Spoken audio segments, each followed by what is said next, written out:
Good afternoon dear student. वैद्युत रासायनिक श्रेणी के कुछ पॉइंट्स और भी हैं जिनको और डिस्कस करना था, लेकिन वीडियो इनकरप्ट होने की वजह से हम पिछली वीडियो में नहीं डाल पाए। नेक्स्ट उस पर बात कर लेते हैं। जैसे कि हम कहते हैं कि वैद्युत रासायनिक श्रेणी का अनुप्रयोग क्या हम सेल विभव ज्ञात करने, ईएमएफ ज्ञात करने में भी कर सकते हैं। तो आपको बताया गया होगा कि एनोड पर ऑक्सीकरण होता है और किसी भी गैल्वेनिक सेल की मैं बात कर रहा हूँ, पढ़ा चुका हूँ आपको। गैल्वेनिक सेल में एनोड होता है बाईं ओर,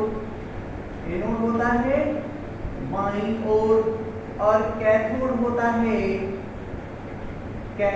होता है इधर दाईं ओर। कितनी बात आप जानते हो कि किसी गैल्वेनिक सेल में एनोड किधर होता है, बाईं ओर होता है, और कैथोड किधर होता है, दाईं ओर होता है। और किसी भी गैल्वेनिक सेल का सेल विभव की गणना या ईएमएफ की गणना आप इसी सूत्र से करते होंगे। यदि आपने स्टैंडर्ड लिया है तो ई सेल बराबर ई कैथोड माइनस ई एनोड। स्टैंडर्ड लिया है, स्टैंडर्ड नहीं लिया है, ई सेल बराबर ई कैथोड माइनस ई एनोड से भी कर सकते हैं आप, ई एनोड से भी कर सकते हैं। और कहता है कि सर इसको और भी शॉर्ट फॉर्म में लिख सकते हैं, आप ही ने बताया ई राइट माइनस ई। अब कहता है कि सर जी इसका उपयोग क्या है। तो मैं कहना चाहूँगा कि जितनी भी आप सेल अभिक्रिया पढ़ेंगे इस चैप्टर में, आपसे बता दे, क्वेश्चन कर दे यह सेल अभिक्रिया संभव है या नहीं, उसका आंसर कहाँ से दोगे। तो इसी सूत्र की सहायता से ज्ञान कर दे पाओगे। जिसके ई सेल का मान धनात्मक आएगा, क्या आएगा, धनात्मक आएगा, पॉजिटिव आएगा, वही सेल अभिक्रिया संभव है, अर्थात सेल संभव है। क्योंकि आप सेल बनाएंगे तो उसका क्या काम है, विद्युत ऊर्जा प्राप्त करना। तो आप सेल बनाएंगे और जब आपको कुछ मिलेगा ही नहीं, निगेटिव होगा, तो क्या होगा, संभव नहीं होगा। जिसके सेल विभव का मान ऋणात्मक आएगा, ई निगेटिव आएगा, वह संभव नहीं।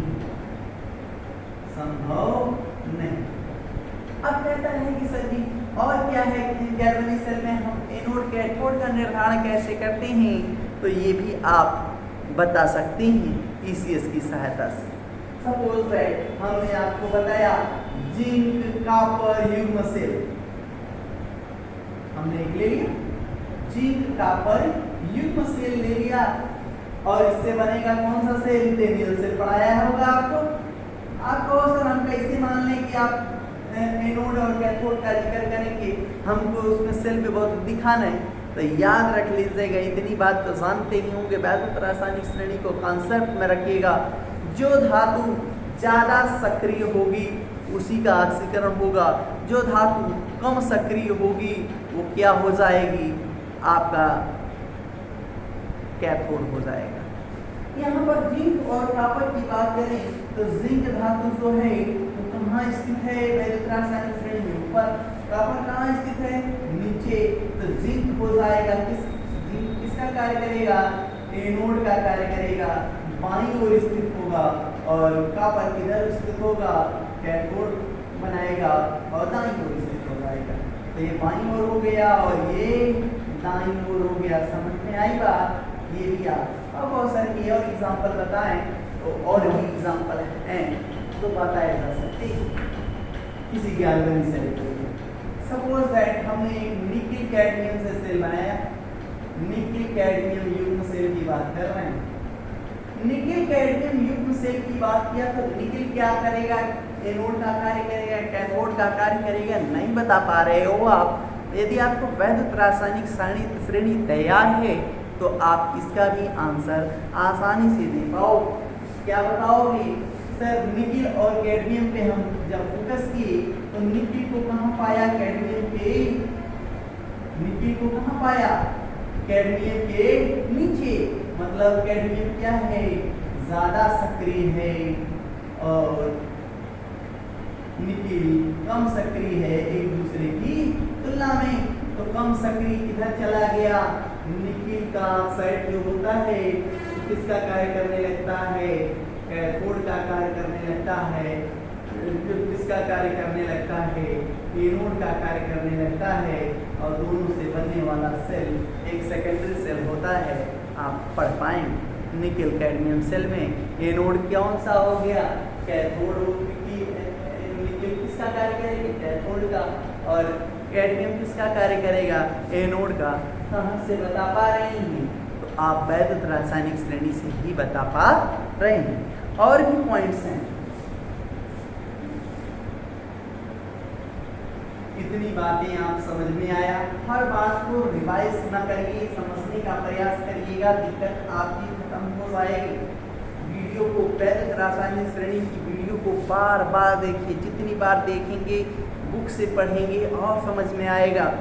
लेकिन पहले कम से कम वीडियो को देख के समझिए सर क्या कहना चाहते हैं। अगला पॉइंट लेते हैं हम, जिंक से ऊपर जितनी भी धातुएं, जिंक से ऊपर वाली जो धातुएं हैं उनके ऑक्साइड कार्बन द्वारा अपचयित हो जाते हैं। जब उनका निष्कर्षण किया जाता है तो उसमें कोक की सहायता से उनका अपचयन किया जाता है। इस पॉइंट को नोट करें।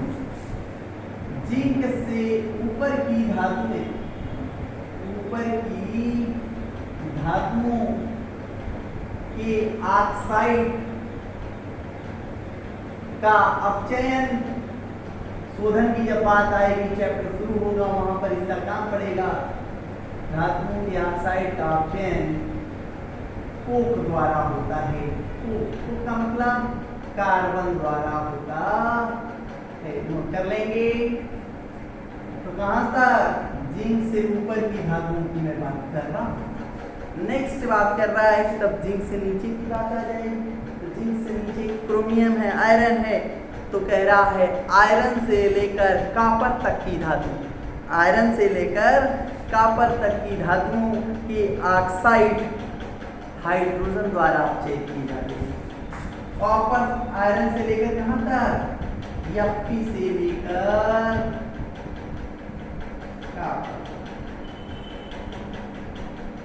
Fe से कॉपर तक के धातुओं के ऑक्साइड का अपचयन हाइड्रोजन द्वारा किया जाता है या हाइड्रोजन द्वारा होता। ये पॉइंट्स नोट कर लीजिएगा। ये आप पॉइंट नोट करने के साथ ही साथ आप पूरा का पूरा वैद्युत रासायनिक श्रेणी को अच्छे से पढ़ सके हैं। और इसमें एक छोटा सा पॉइंट भी बाई चांस पूछ दिया जाए तो आप बता पाएंगे कि कौन आक्सीकारक है, कौन अपचायक है, और आक्सीकारक अपचायक से और क्या जानते हैं। तो जिस आक्सीकारक के मानक इलेक्ट्रोड विभव का मान अधिक होता है, जिस आक्सीकारक के, आक्सीकारक का मतलब जिस पदार्थ का अपचयन हो रहा है, जिस आक्सीकारक के मानक अपचयन विभव का मान या मानक इलेक्ट्रोड विभव का मान अधिक होता है, वह कम मानक इलेक्ट्रोड विभव वाले अपचायक का ऑक्सीकरण कर देता है। वो आपको पढ़ा दिया गया है। कहाँ पर, आपने जब ये पढ़ा होगा कि कम धातु के लवणी विलयन में, कम सक्रिय धातु के लवणी विलयन में जब ज़्यादा सक्रिय धातु डाली जाती है तो कम सक्रिय धातु क्या हो जाती है, विस्थापित हो जाती है। ये आपने पढ़ा होगा। इससे रिलेटेड और क्वेश्चंस की मैं बात करूं तो इस क्वेश्चंस में कुछ क्वेश्चंस लिए जाएं तो एक क्वेश्चंस आज हम लेते हैं और बात करते हैं कि ये सेल अभिक्रिया संभव होगी कि नहीं।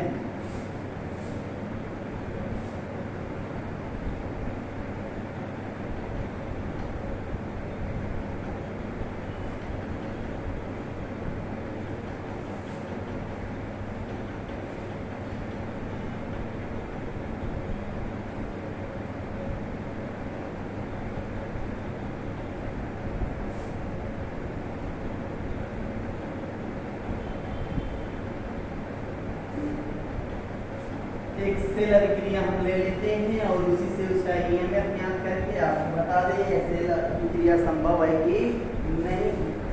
दिख रहा है सेल का ईएमएफ ज्ञात कीजिए। सेल का ईएमएफ या ई सेल भी बोल दिया गया हो तो टेंशन न लीजिए, ज्ञात कीजिए।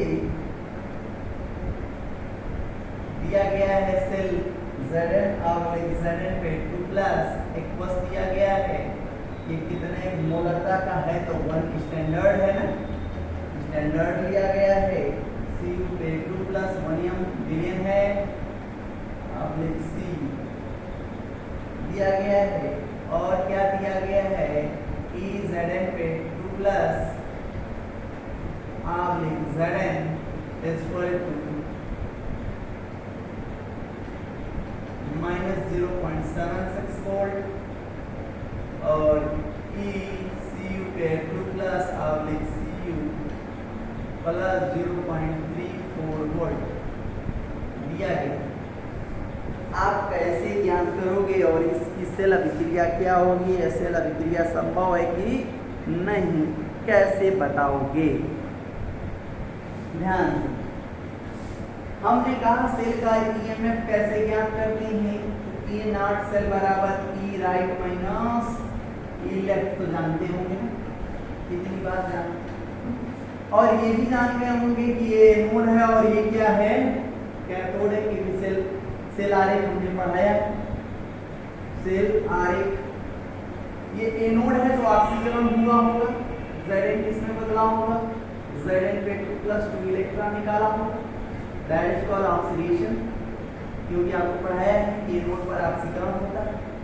ये क्या है, Cu पे 2 प्लस किसमें बदल रहा है, 2 इलेक्ट्रॉन ग्रहण किया होगा, Cu बदल गया होगा, इलेक्ट्रॉन ग्रहण कर रहा है, दैट इज कॉल्ड रिडक्शन। इलेक्ट्रॉनों की संख्या बराबर है, समीकरण को जोड़ दीजिए, एक नंबर को और 2 नंबर को जोड़ेंगे तो क्या हो जाएगा, इलेक्ट्रॉन से इलेक्ट्रॉन कटनता जो बचनता लिखता Cu पे 2 plus is equal to Zn पे 2 प्लस प्लस Cu है कि नहीं। ये है सेल, क्या है, सेल अभिक्रिया। अब हम सेल अभिक्रिया है और हमको क्या लिखा, तो कुछ सेल अभिक्रिया लिखना है, हम लिख दिए। हमें इसका इस्तेमाल देखना था कि यही अभिक्रिया बनेगी, इस अभिक्रिया तो यहाँ पे हमको प्रदर्शित करना है यह संभव है कि नहीं, सेल अभिक्रिया संभव है कि नहीं, तो यहाँ संभव असंभव लिखना है, पहले यहाँ से निकाल लें। तो राइट क्या, राइट ही, और राइट में कौन है, कॉपर, तो कॉपर का कितना आया है, प्लस 0.34 माइनस लेफ्ट में कौन है, जिंक, जिंक का कितना दिया है, माइनस साइन ये वाला है और ये वाला भी है, माइनस 0.76। अब माइनस माइनस क्या हो जाएगा, प्लस, तो 34 प्लस 0.76 जोड़ दीजिए, 6 4 10, 7 3 10 और 1 11, 1.10 वोल्ट। मान किसमें आया, हमने आपको भी पढ़ाया, यदि इस सेल का मान पॉजिटिव आएगा तो अभिक्रिया क्या होगी, संभव होगी, क्या होगी, संभव होगी। शायद हमने आपको पढ़ाने में अच्छे से पढ़ाने का प्रयास किया और समझाने का प्रयास किया, आपका पूरा का पूरा वैद्युत रासायनिक श्रेणी यहाँ पर क्या हुआ, कंप्लीट हुआ। तो हम पार्ट 1 भी दिखलाया, पार्ट 2 भी दिखलाएंगे और ये आपका वैद्युत रासायनिक श्रेणी से पार्ट 3 होगा। इससे रिलेटेड क्वेश्चंस को हम आपको व्हाट्सएप ग्रुप पे सेंड कर देंगे।